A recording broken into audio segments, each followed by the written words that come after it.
7.9 practice problems. When colorless solutions containing iron 3 ions and sulfur cyanide ions are combined, a deep red complex iron sulfur cyanide, quickly forms, as shown in the net ionic equation above. Which of the following explains the observation that adding a few additional crystals of the potassium thiocyanate results in the red color of the solution becoming deeper? So if you were to add more potassium thiocyanate, that means that you are going to increase the amount of thiocyanate that is available in solution, which would then push the direction of the reaction more toward my products. So I'm going to look for something that says that. So it says the added potassium thiocyanate dissolves, disturbing the charge balance based in the solution, causing the iron thiocyanate to precipitate as a red solid. No, we know that the iron thiocyanate is aqueous, so no. When potassium thiocyanate dissolves, causing the solution to become more saturated in thiocyanate ions, which appear red at high concentrations. No, so that first part is true. It does cause the solution to have a larger amount of thiocyanate available. However, that is still colorless, so that's not going to explain what's happening. The additional potassium thiocyanate dissolves, causing the reaction system to respond by producing more product to partially consume the thiocyanate and reduce its concentration. So that does sound like what we predicted up here, so that sounds good so far. Let's check. The last one, the added potassium thiocyanate dissolves, causing the reaction system to respond by forming more iron 3 ions, which has a deep orange color at high concentrations. Again, no, we are going to be pushing towards products, and the iron 3 is also colorless, so we know that that is incorrect for that reason as well. At night, an equilibrium reaction between two different nitrogen compounds generates dinitrogen pentoxide in the atmosphere as represented below. During the day, solar radiation is absorbed by the nitrogen trioxide, resulting in its decomposition. Which of the following best explains whether the equilibrium concentration of the dinitrogen pentoxide in the atmosphere in the daytime is different from that at nighttime, and why? So if we are going to decompose our nitrogen trioxide, that means that we are going to decrease the amount of nitrogen trioxide that is available during the day, which would make the reaction push to the left-hand side during the day. And so I would expect that we would have less of the dinitrogen pentoxide during the day. And so I'm going to eliminate any that says that it would be higher during the day. And then I am going to go ahead and say that option C, which states that it will be higher at night because of the decomposition of the nitrogen trioxide in the daytime, will result in an increased rate of consumption of the dinitrogen pentoxide to reform nitrogen trioxide, is correct, especially compared to D, which states that they will be the same, as in there was no shift in toward reactants or products. So option choice C is my best choice. At night, an equilibrium reaction between two different nitrogen compounds generates dinitrogen pentoxide in the atmosphere as represented below. In the atmosphere, small water droplets are suspended in the air, forming an aerosol. Dinitrogen pentoxide can now form nitric acid under these conditions, as shown in reaction 2 represented below. Which of the following predicts the effect of formation of the nitric acid will have on the equilibrium shown in the reaction 1, and why? So if I use up my dinitrogen pentoxide. It is consumed, and I am undergoing this reaction here. That means that overall this concentration has decreased because it is being used in a different reaction, and therefore this reaction will push forward to produce more product. So I'm going to look for an answer that says that. A says the equilibrium of reaction 1 will shift toward the formation of more product because the dinitrogen pentoxide is removed as it reacts to form the nitric acid. That is what I said. I'm just going to check the other ones to see if there's anything better. The equilibrium of reaction 1 will shift toward the formation of more product. That does match because the water acts as a catalyst for reaction 1. That is not true. Option C says the equilibrium for reaction 1 will shift more toward the formation of reactants because the product dinitrogen pentoxide is removed when it reacts. If we remove more of the product, we are going to push to start making more of the product. So no. And then finally, the equilibrium of reaction 1 is not affected because neither water nor nitric acid are gases. This is not going to be true. Again, the dinitrogen pentoxide compound there being removed from the air in general as it forms the nitric acid does mean that I am going to push to make more so that I can get back to an equilibrium. A sealed rigid vessel contains barium oxide in equilibrium. I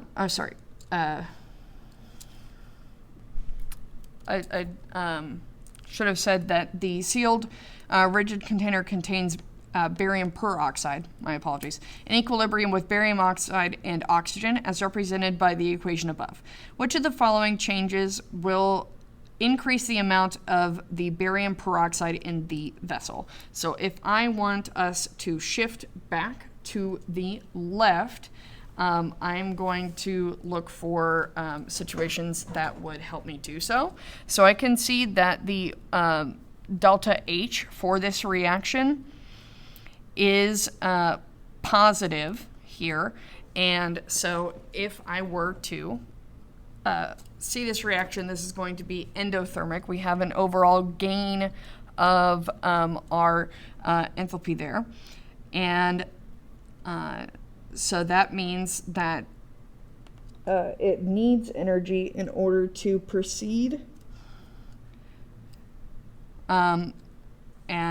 I will now go ahead and look here. So it says removing a small amount of oxygen. That would go ahead and shift it to the right to replace that oxygen that was removed. Removing a small amount of the barium oxide, again, will push the reaction forward to replace the barium oxide that was removed. Adding helium is not going to do anything.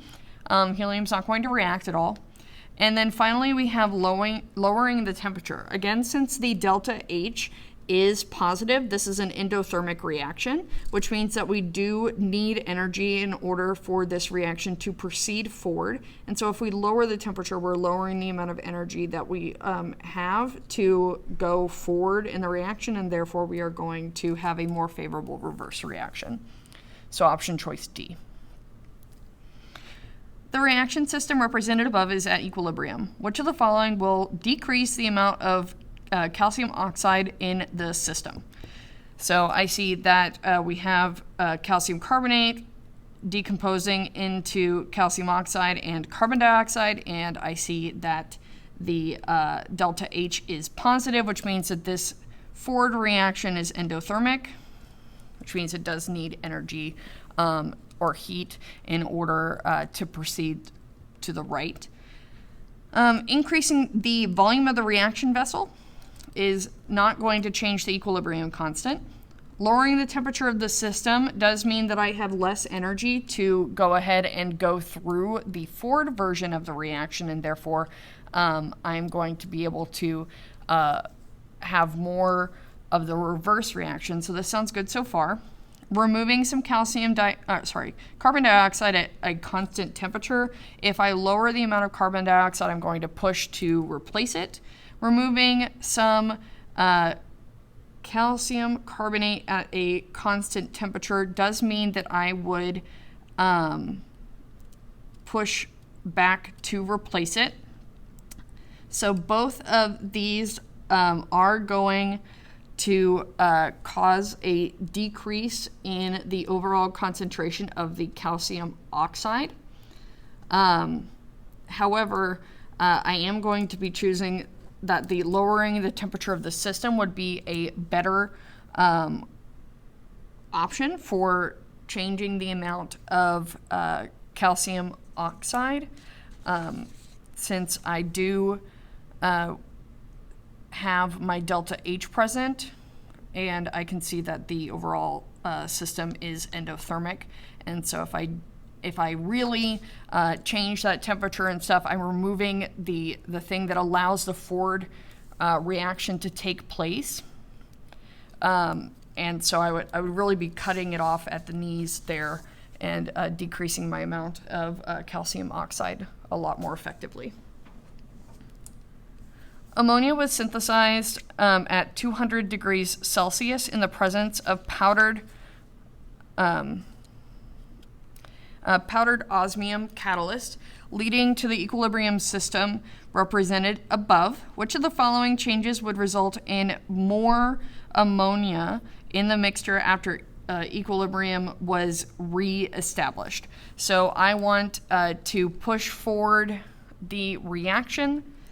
Option A says replacing the powdered osmium with solid osmium of the same total mass. The catalyst just will adjust how quickly we reach equilibrium. It's not going to push the reaction forward or backwards, and making the catalyst less available by decreasing its surface area would be not a great way to help this reaction at all. Increasing the temperature of the system to 250 degrees Celsius at a constant pressure.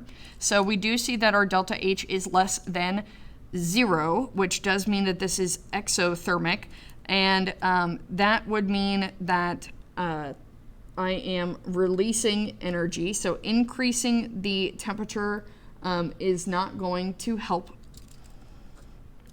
push me toward a product. It would push me backwards. Removing some hydrogen gas will reverse my reaction so that I can add back the amount of hydrogen that it was lost. Whereas adding some extra nitrogen will push me to make more of the ammonia product. So option choice D is my best choice. The synthesis of methanol from carbon monoxide and hydrogen is represented by the equation above. The value for K for the reaction at 483 Kelvin is 14.5.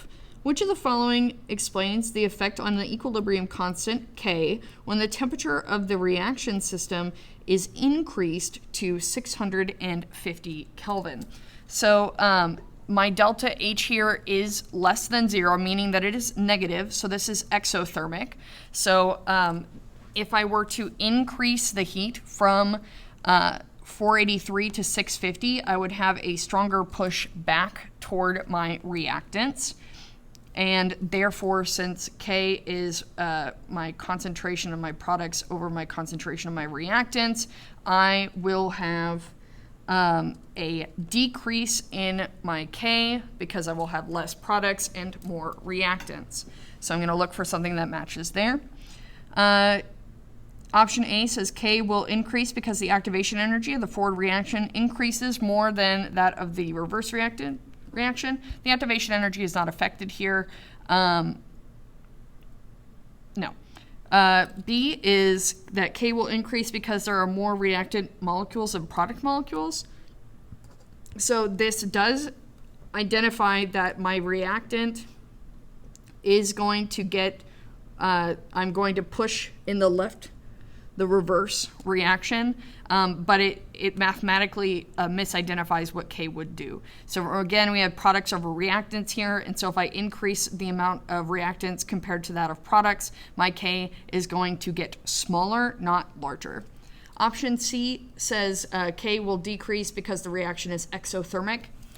yes, we are going to have a push backwards where we will have less products and therefore more reactants, and that will decrease my K. And then D says K is constant and does not change. That is not the case. The K is going to be constant. It is an equilibrium constant, but it is constant at a particular temperature. So K is going to be affected by changing the temperature.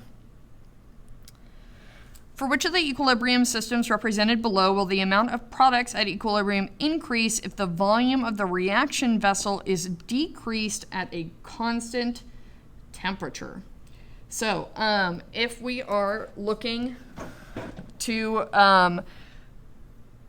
go ahead and shift to the right by decreasing the size of my reaction vessel, I'm going to look at what's going on in terms of state signifiers for all of my options here. Anything where we have solids, that is not going to be affected by the overall size of the container. So I can go ahead and eliminate A and B, and then I am left with gases only here. And specifically, I need the overall reaction to proceed to the right to go ahead and want to lower my overall pressure if I decrease my volume. And that's going to be where I am comparing just strictly the number of molecules that are present. So there's 2 versus 2 here. There's 1 to 2 here. That is going to favor that I am going to go back to keep my pressure constant, since my K is going to be constant since we are at a constant temperature.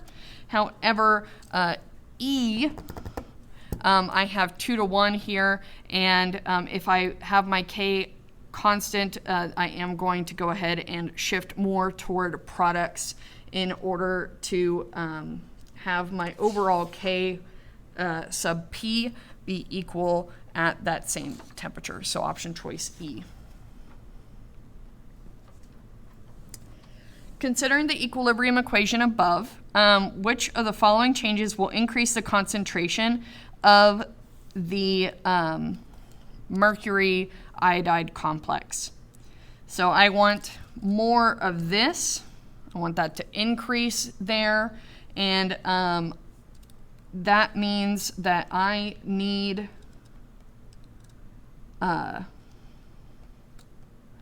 something that will make this overall increase in concentration so I can push forward there. So increasing the concentration of hydroxide would reverse my reaction, so definitely not there. Adding 6 moles of the nitric acid would decrease the amount of hydroxide present, which would force the reaction to push forward to reestablish the amount of hydroxide that's needed. So that does sound good so far.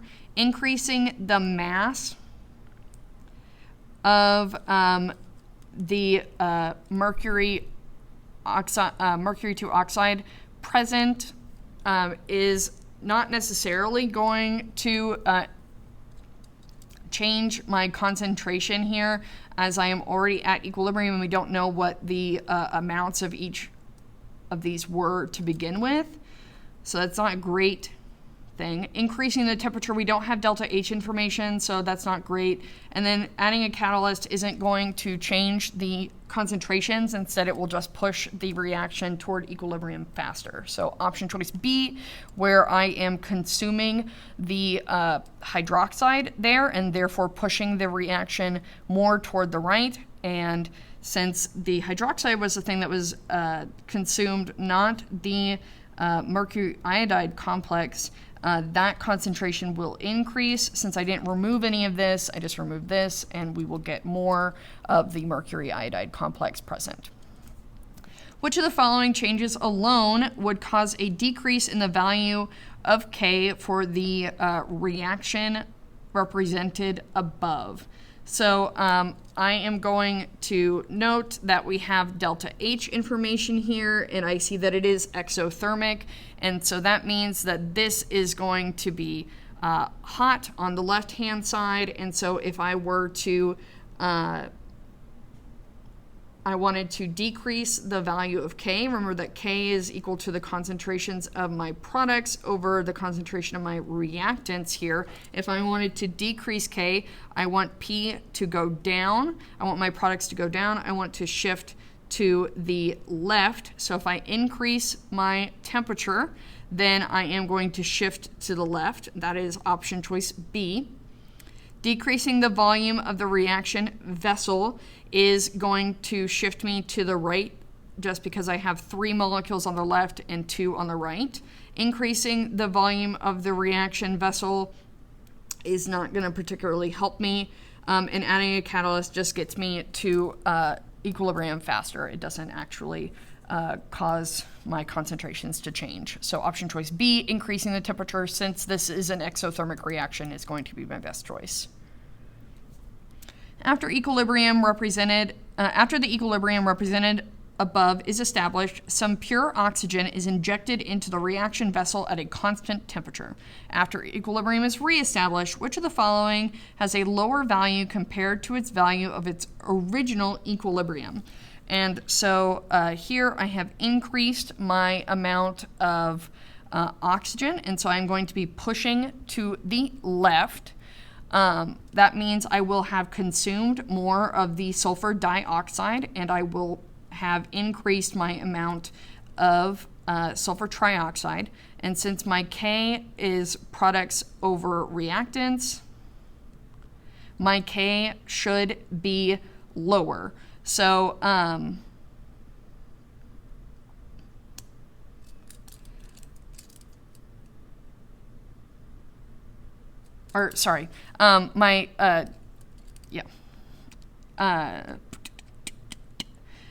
K is not actually going to change since we are at constant temperature. My bad on that one. There are multiple products, and so this will kind of end up balancing out and leave K as a constant for that particular temperature. My apologies for that. So the total pressure in the reaction vessel, I am going to be shifting to the left, but my total pressure is not going to change. The amount of sulfur trioxide is going to be increasing since I'm shifting to the left, so no. The amount of oxygen in the reaction vessel is going to reach some amount of equilibrium, probably higher than the original amount, but maybe the exact same. I don't have enough information for that. And then option E says the amount of sulfur dioxide in the reaction vessel. That is 100% definitely going to be less than it originally was, since we have pushed to the left. I have excess of the oxygen, so I'm going to be consuming more of the sulfur dioxide, and therefore will have a lower concentration of the sulfur dioxide within my reaction vessel. Which of the following changes to the equilibrium system represented above will increase the quantity of the hydriodic acid in the equilibrium mixture? And so I have hydrogen adding with iodine going to the hydriodic acid, and we can see that the delta H is greater than 0, which means that this is endothermic, which means I do need more temperature in order to push to the right. So I am looking to increase the quantity of the hydriodic acid. Adding more reactant will push me more toward product, so that looks good. So anything that doesn't include 1, I'm going to eliminate. Option B states increasing the temperature, since this is endothermic and I do need that extra energy to go ahead and push me to the right. Increasing the temperature is going to help me increase my amount of product, so I will eliminate anything that doesn't include 2.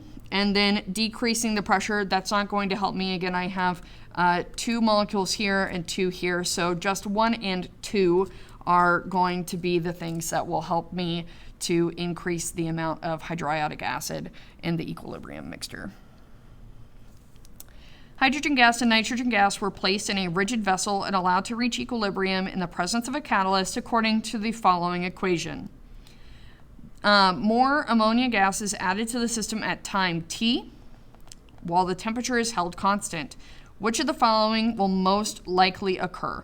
So I am increasing the amount of the ammonia here. So I'm going to jump up here. And this is the overall concentration graph.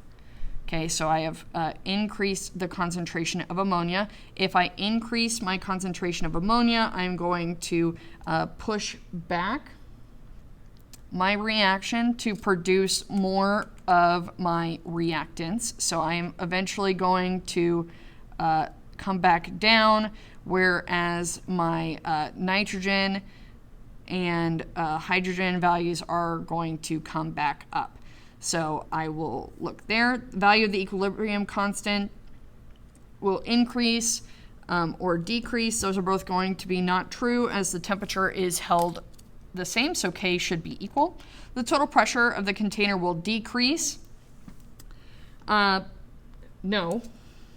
Okay. The amount of nitrogen will increase. Again, we are shifting back our reaction toward the left-hand side. So nitrogen is going to increase. And then E says that the hydrogen will decrease. We definitely know that's not true. We are pushing back to the left. So nitrogen and hydrogen should increase. And so that means option choice D is going to be my best choice.